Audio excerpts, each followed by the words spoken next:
Magkano nga ba ang nagastos ko nung nag-NCLEX exam ako? Kaya tatalakayin natin yung overall total na nagastos ko habang nag-exam ako para maging USRN or Canada RN. Unahin natin yung exam fee tapos yung scheduling fee.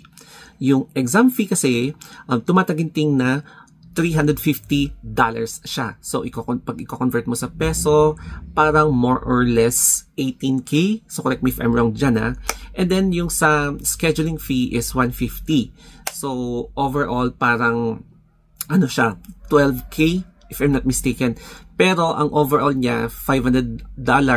So, equivalent siya ng 20 plus pesos. So, 20,000 pesos yung babayaran mo pag mag-e-exam ka sa NCLEX. So, by the way, ang ginagamit ko para sa skincare ko is etong Garnier Vitamin C Serum Cream.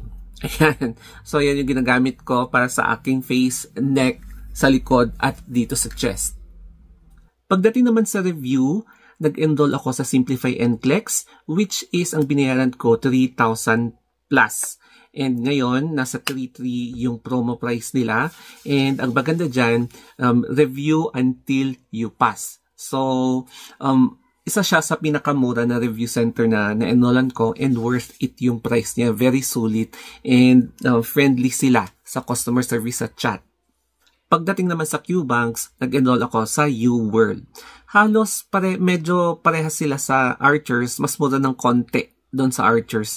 And then, nag-renew ako ng isa pang beses. So, alam niyo na kung magkano yung ginastos ko dyan, no? Medyo pricey siya, pero worth it.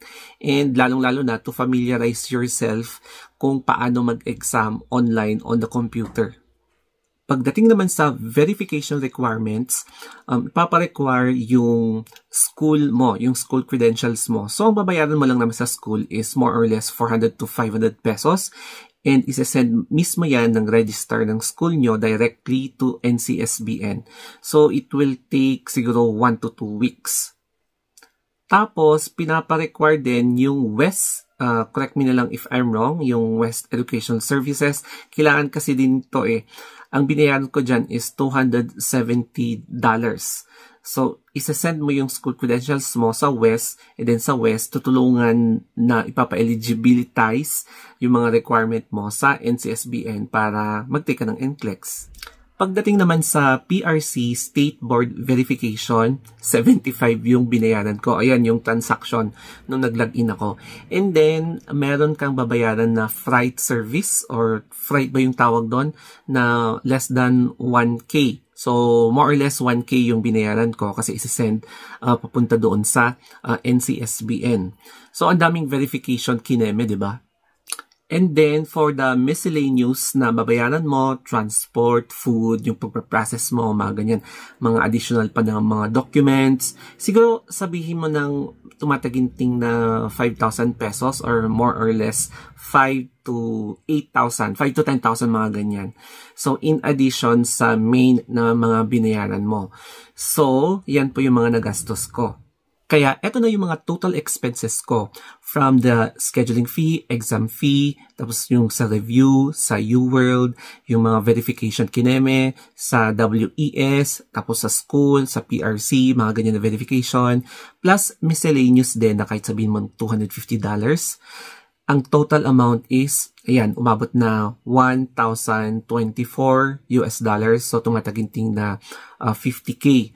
Tapos, baka meron pa akong hindi nabanggit na nagastos na requirement din pala. Basta yan yung baseline na feeling ko nagastos ko. And ngayon ko lang na-realize na sobrang laki pala ng gastos at magastos talaga mag-NCLEX exam. Kaya pagbutihin nyo and wag kayo mag-rush kasi malaking gastos na naman kapag magre-retake kayo. Kaya kapag naramdaman mo na confident ka, tsaka ka na mag-schedule or mag-book ng exam and mag-exam with confidence. So, nagpapasalamat ako kasi unang take ko, nakapasa na ako agad sa NCLEX exam.